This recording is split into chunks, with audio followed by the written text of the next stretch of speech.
Hello, sweet friends, and welcome back to the Quilters Candy Shop, where you will find sweet treats for the discerning quilter. Spring has sprung, and we are in full swing here at the homestead.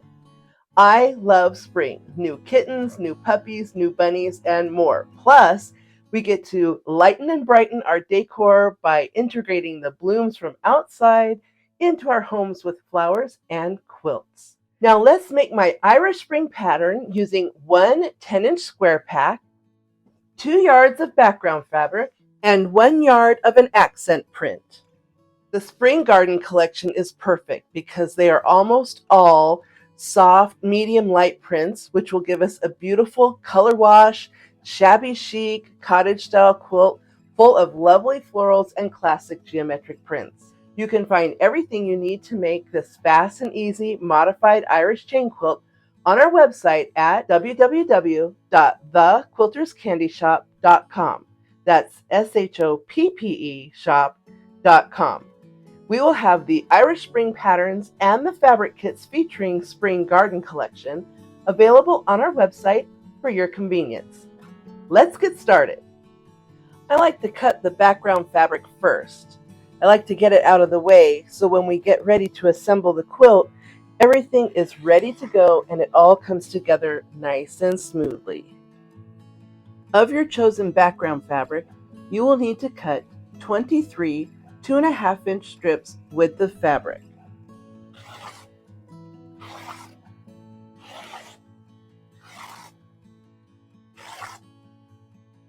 Using 16 of those strips, cross-cut 71 9-inch rectangles. I have my strips folded in half, and I have 2 strips layered on top of each other, so I am able to get 4 rectangles in one cut, which makes it just a little bit more efficient. Save the remaining 2.5-inch strips to sew together for the floating border at the end, so we'll set these aside for now.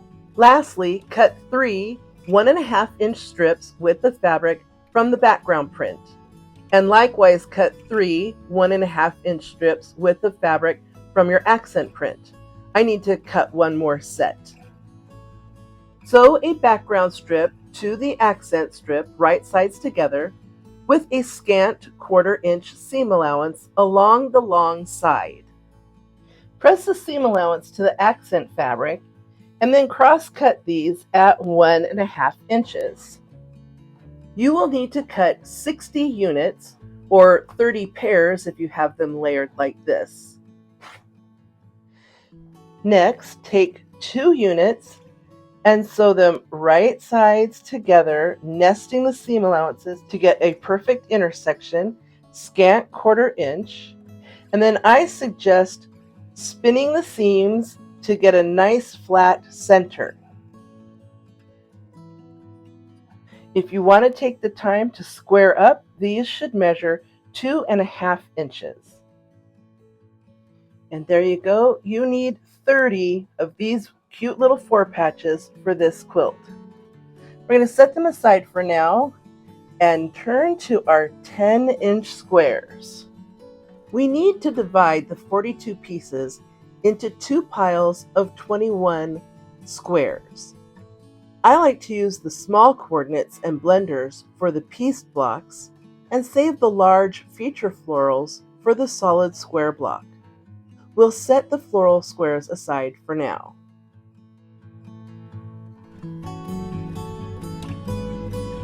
To make the piece blocks, we are going to make some simple cuts into the remaining 21 coordinating 10-inch squares.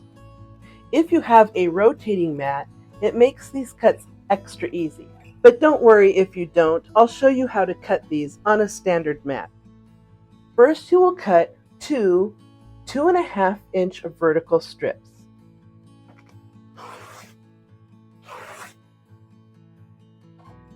And then rotate the block 1/4 turn and make the same cut again, 2 2.5-inch strips.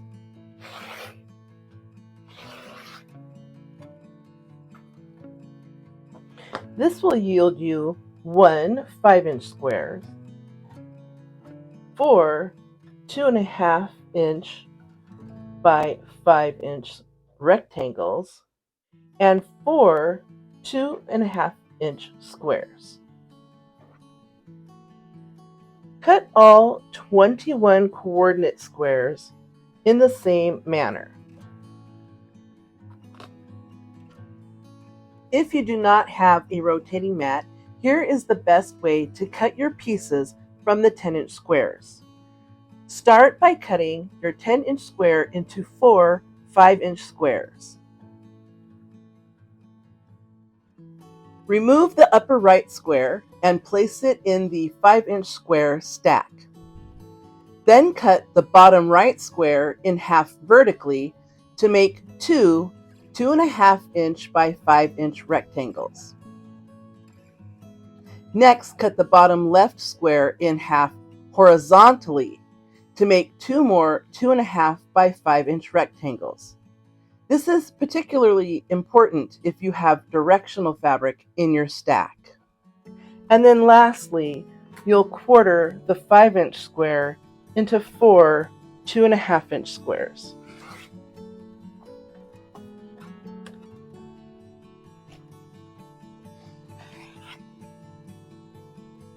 And there you go. It does take a few more cuts if you don't have a rotating mat, but it is still fast and easy. Okay, I'm going to finish these up and then we'll start assembling. Rearrange the pieces to look like this, with the 5-inch square in the middle and the 2.5-inch squares in the 4 corners, leaving the rectangles for the sides and the top and the bottom. When you're stacking these, make sure that all of your stacks are stacked exactly the same in the layers. Next, we're just going to turn under a few pieces in the rectangles. Now, I did notice that almost half of the group is pink, so I'm going to split this literally in half and put pink on the top and then the rest of the colors on the bottom half, and then that way I'm sure to have a little bit more variety with my pieces. So I'm going to start by moving these pinks to the top.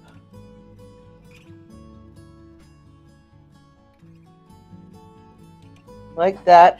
And then the other thing I'm going to do, just because I really don't want this all polka dots, I'm just going to take and move the dots to under these little checks. So I hope that makes sense. So these top 2 dots are going to go down under the checks and on top of the yellow. And you have to do that with all 4. Yours might not come out just like this.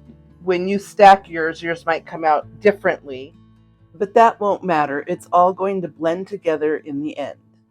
Okay, that's it. Now you're going to sew the pieces together to make rows. And once you have your rows, you're going to sew your rows together to complete the block. And here are my squares. Now, if you like, you can take the time to square up and trim your blocks to 9 inches square. Grab the remaining 10-inch squares and trim these down to 9 inches.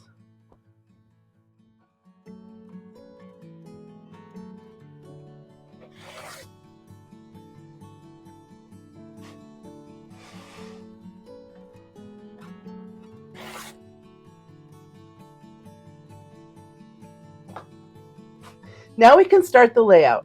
There are 2 types of rows in this quilt. There's the block row and the sashing row. The block row is made by alternating piece blocks and feature blocks with a sashing rectangle between. The easiest way to make your strip sets is to start by splitting your 4 patches in half and making 15 of them with the pink corner to the upper right and the other 15 with the pink corner to the upper left. Sew a sashing rectangle to one side of all 30 of your 4 patches. Now you're all set up. All you have to do is alternate your sets. So one from here then one from here,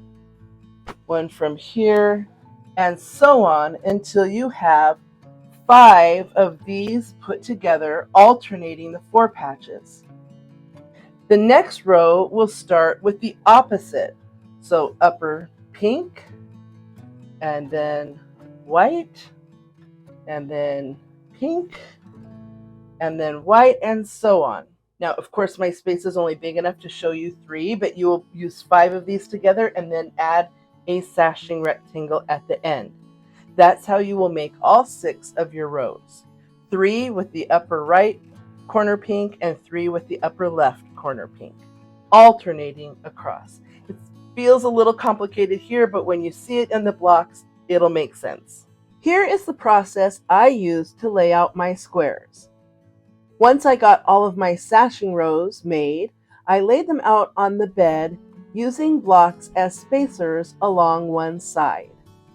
Next, I laid out my piece blocks, making sure that the corner squares of the blocks lined up with the mini 4 patches in the sashing row.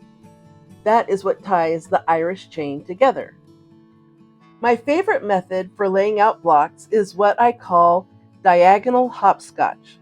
For example, these blocks lay out in rows on the diagonal from the upper right to the lower left.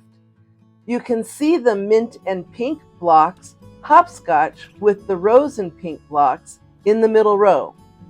I like this method because it spreads out colors and patterns evenly throughout the top, and it provides a natural flow for the eye to move around the quilt. And lastly, I added the large feature blocks in the leftover spaces. Again, I used the diagonal hopscotch to aid in the placement of the squares, only this time they are on the opposite diagonal. You can see I used all of the florals with the vertical stripe starting in the upper left corner and coming down to the lower right corner, alternating or hopscotching the colors along the way. You will also notice that I did not attach the vertical sashing to any of the blocks yet. I will add them as I sew the rows together. This saves a lot of time and effort laying down and picking up pieces. Let's sew a row.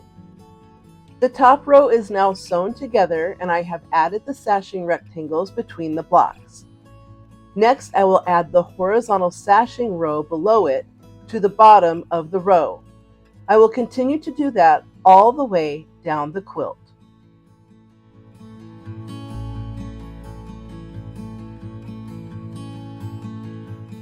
Okay, I've gotten my blocks all sewn together, and all that's left is to add the floating borders. So you're going to sew your remaining background strips together end to end in one long strip.